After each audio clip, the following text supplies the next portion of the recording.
Black Rat, whether it's casting Lightbane Zombie, Hero's Downfall, Banishing Light. And so Read the Bones really interferes with that, because one of these things is your entire turn. Having the opportunity to cast something for 2 mana and then allow play to proceed from there, a little bit more efficient for this deck than having another 3 clogging up the hand. Well, this is going to be the matchup, though, that is really going to put the Black-White midrange deck to the test. This is not what I think is not a good matchup at all. It's Red-White Burn from Alex Smith. Yeah, that's although the specifics of the lists matter quite a bit, Alex on a Satyr Fire Dancer Chandra Phoenix build, which is a lot less punishing of a creature base than what Red White Burn can bring to the table. Things like Fire Drinker Satyr can be really punishing, Young Pyromancer, so forth. So Alex's list, you know, in the abstract, this is a very good matchup for Red White Burn, but at least in the main deck, it looks like Alex has taken certain liberties, and now he's mulliganed with a not very good hand left over. Yeah, and it's on. Well, Thoughtseize goes ahead and takes a Magma Jet. Almost some irony when you're Thoughtseizing a shock out of your opponent's hand. But Alex's hand is left right now with 7 points worth of burn. He has a shock, a Magma Jet, and a freshly drawn Lightning Helix. Still 11 points shy, though. And this deck is all about scry lands. And scrying in general, the Red-White Burn list. So that is just one of the most important things for greasing the wheels and making sure the deck has the right ratio of lands to spells. Yeah, and he's getting helped out here. Skullcrack is his next draw. So if you're, for those of you counting at home, 8 is the current number of burn, more points of burn he needs to draw. At what point do you fire off the Magma Jet, though? I'd assume drawing a land seems like the worst thing that you could do here. Yeah, I think that you can afford to hold it in the event that you set, for example, if you have something, you know, like 4 mana spells in your hand where you're happy drawing lands or spells, that's one thing. But with Alex all cheap stuff, he really just wants to be scrying and trying to find more action. Yeah. Peter Simon bloods himself. That puts the target down to 6. Alex does not play a burn spell on end step, opposite just draw. He does draw a 4th land, so that draws a miss. Well, he may, it's not necessarily a miss. There's a lot of 4s in the deck. There's War Leader's Helix and Stoke the Flames. So he's not inherently not happy with drawing lands in that spot. So is land 5 the one where you start to not have them count as cards? Yeah, they're not really cards at that point. Unless they're Mutavaults. Desecration Demon, the play for Tragos, and that means Smith is going to have to start burning. That's going to be Magma Jet starting there. Puts Tragos down to 14. And Peter has actually picked up a lot of incremental damage this game. I mean, he's cast a Thoughtseize, he's cast Sign in Blood, he's played an untapped Godless Shrine that turn. Yeah, so 4 is the number. Yeah, right. He just needs to find 4 more points to burn. If you look at his hand, Tragos is at 12. We have Strike, Skullcrack, and Shock. So that's 8. He needs 4 more. Yeah, 6 points of uncontested damage is a big deal here. And he does have a Skullcrack, so Grey Merchant isn't really. It's going to take the second Grey Merchant just to get Tragos. Peter scried both to the bottom, it looks like, and he drew Battlefield Forge for the turn. So a really poor series there for him. But Alex has a lot of time to work with here, you know? And this is a Black-White mid-range list. We're not looking at getting burned out by Grey Merchant. So Peter basically acts entirely at sorcery speed. Well, that's good. All right. Now there's some pressure, though. That's Blood Baron of Vizscopa. And I think Smith is going to start burning off all his burn spells now. Yeah, this turn, Alex can cast his Lightning Strike and his Shock. That brings Peter down to 7. He has Skullcrack that blunts the impact of Blood Baron. Now that turn, I think he needed to cast, I guess he has enough mana at this point where even if he top decks a 4 mana spell, it doesn't matter. Yeah, I want to go back to that Magma Jet scry. So he had, in his scry too, he had, I think one of the cards was a Shock. And like, so 4 is the number you need, right? You need 4 more points. Do you keep Shock in that point or no, because it's not a 4? Like, it's halfway there. Yeah, it's just too low impact. I'm not keeping a Shock in that spot. All right, swing from Tragos for 10. That's going to Skullcrack Tragos down to 9. Smith is going to have to kill him on the sun tap. So now he needs a Stoke the Flames or a Boros Charm, I think. Or a War Leader's Helix. Yeah, he needs a 4. Yeah, Pack Rat's the play. He's going to pass through. Smith's certainly dead on the next attack, so I think we're just going to see him throw it up, light everything on fire. Just cast your stuff and hope to rip a 4. He can't make any inroads on the board, so. Lightning strikes him. Doesn't use the Battlefield Forge, that's fine.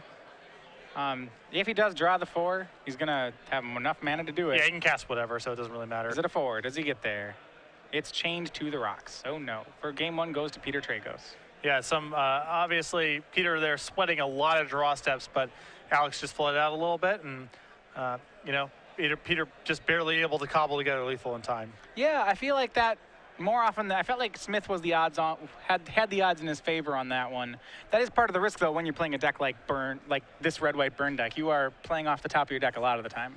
Yeah, and that's why scrying is also so potent for this list. You can see this deck can't really handle flooding out, and it's very sensitive about drawing the right mixture of lands and spells. And so the scry lands, Magma Jet, some of these decks even go out of their way to splash more scry lands because they want that effect so much.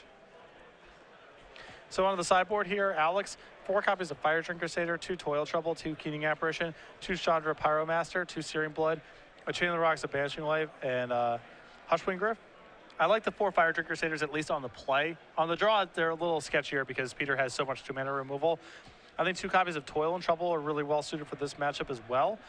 And the 2 Chandras, I think, are okay against black-white mid-range, better than they are against mono-black. Mono-black has a lot more ways to pressure your life total and attack planeswalkers. Black-white mid-range, less of those kind of tools. And then as far as removal goes, the biggest threat to me, creature-wise, seems like it would be Desecration Demon. Do you want to keep removal spells to transfer that, or are you just eyes on the prize? I'm kind of eyes on the prize in this matchup, especially when you know there's not Grey Merchant in their list. It's a little bit different when they do have Grey Merchant because you're at risk of getting burned out. But when your opponent can only deal damage through combat, they're just a slower deck. They're often a full turn slower, in fact. And the problem with bringing in Chain of the Rocks or having a lot of copies is, you know Peter's likely to Thoughtseize and Duress you. And if he picks apart your burn spells and leaves you with Chain of the Rocks, Peter can win the game at his leisure. So you need to remain pretty burn dense to be able to slog through all of the discard spells you're going to be playing against post-board. Yeah, on Tragos' side, he doesn't have too much in terms of life gain. In fact, he doesn't have a life gain spell in his sideboard. He has an additional copy of Blood Baron, and he has 2 Obsidats. So I'm assuming that Blood Baron is excellent, and that's kind of his, as we saw there, it really put some pressure on Smith. So I imagine he'd use those. Outside that, he has 3 Sin Collectors, which should function really well. If he can get one on turn 3, he can probably snag a burn spell away from Smith. I think Obsidat, by and large, is better than Blood Baron. He still may want both, but Blood Baron is much worse against Skullcrack because it comes into play, does nothing. Right. Then you untap, then you get Skullcracked. It's only the following turn where you start gaining life, whereas Obsidat immediately, against the deck with Skullcrack, you'd rather be gaining little pieces of life incrementally than large chunks all at once. Exactly. And I don't know how many 5-drops you want in your deck. Now, Blood Baron is still likely to be better than something like Elspeth as a way to win the game because it can still gain life in certain spots. But I believe Obsidat's, by and large, the better win condition in this matchup. Yeah. We will... Also, it can't be killed by Stoke the Flames, which is something that Blood Baron can be killed by. Yeah, so I've been interested. So can you walk me through, there are 2 Stoke the Flames in the deck. I find it interesting that there's Stoke Flames in the deck that hasn't maxed out on War Leader's Helix. Yeah, it's a little bit easier to cast. You don't have to wipe white mana. And you can set up some spots where your creatures are reducing the cost. But it is an interesting choice in this deck because Alex is not playing a lot of creatures. I can imagine a list where you have, let's say you have Satyr, Fire Dancer, Fire Drinker Satyr, and Young Pyromancer. That's your base. I can imagine Stoke being a lot more attractive in that list because you have this cheap... Young Pyromancer sounds great with Stoke, yeah. Yeah. In this list, where there really aren't that many creatures, and War Leader's Helix is so powerful, I would not build the deck this way, I believe. How do you feel about cards like Searing Blood? He has 2 main, 2 board. I have to assume that's one of the numbers that you can switch. Most matchups are a 0 or a 4. Yeah, I like having some. It's in the matchups they're good, they're your best card. And right now, with the amount of mono green Devotion and Mutavaults and Lightbane zombies floating around, I would probably just main deck 4 copies. All right, well, we're on to game 2. Smith is on the play. He's kept a pretty removal-heavy hand. It looks like he has a pair of Stoke the Flames. He has Keening Apparition in his hand. He's going to go ahead and play that. The other cards he has Change to the Rocks, Stoke the Flames, and Lightning Strike, I believe. Yeah, I don't mind bringing the Keening Apparition. You can, maybe he has Underworld Connections, but more notably is that Alex just has a lot of bad cards in the matchup as his deck currently stands. He's got 3 Shocks. He's got the Searing Bloods where you're not, there's uncertainty about whether or not that's going to do anything. 4 copies of Satyr Fire Dancer have to leave the deck. And we'll see if it can be as good as a Shock. Unfortunately, it does not. Keening Apparition meets a Doomblade, so it's not a burn spell this game. And a Skullcrack was the draw for Smith, so he is currently at 14 points of burn. 6 to go. As far as that, thinking, saying, okay, 6 to go, is that how you think about it when you play this deck? Yeah, often. All right, well, now Peter has a big life gain spell in the form of Sin Collector. Sin Collector is one of the better cards you can have against Burn. It can gut both ways because sometimes it's bad that it turns on a Searing Blood that's otherwise dead in hand, but against a hand like this, Sin Collector is excellent. Yeah, it's going to gain him 4. It's going to gain him 4 life here, or 3 if he wants to take the Skullcrack. And give him a lot of information on how he wants to proceed with the game too, and that's really important as well.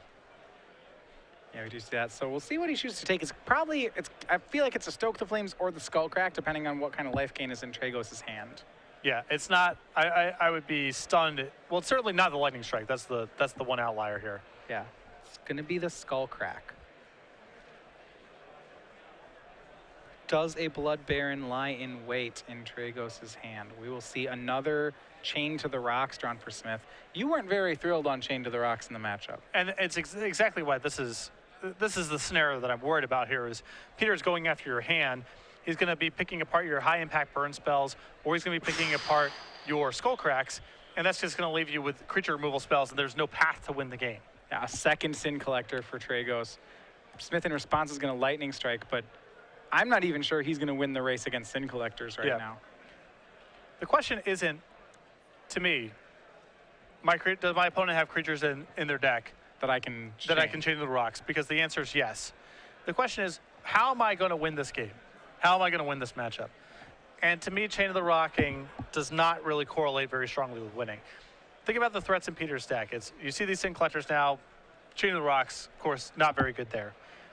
You have Lifebane Zombie and Upset. You can't touch them. It's really only Desecration Demon you're trying to fight. And yeah, some games you'll lose Desecration Demon. You'll be too slow, but I think you lose more games by having Chain of the Rocks in your hand than you do by an uncontested Desecration Demon killing you.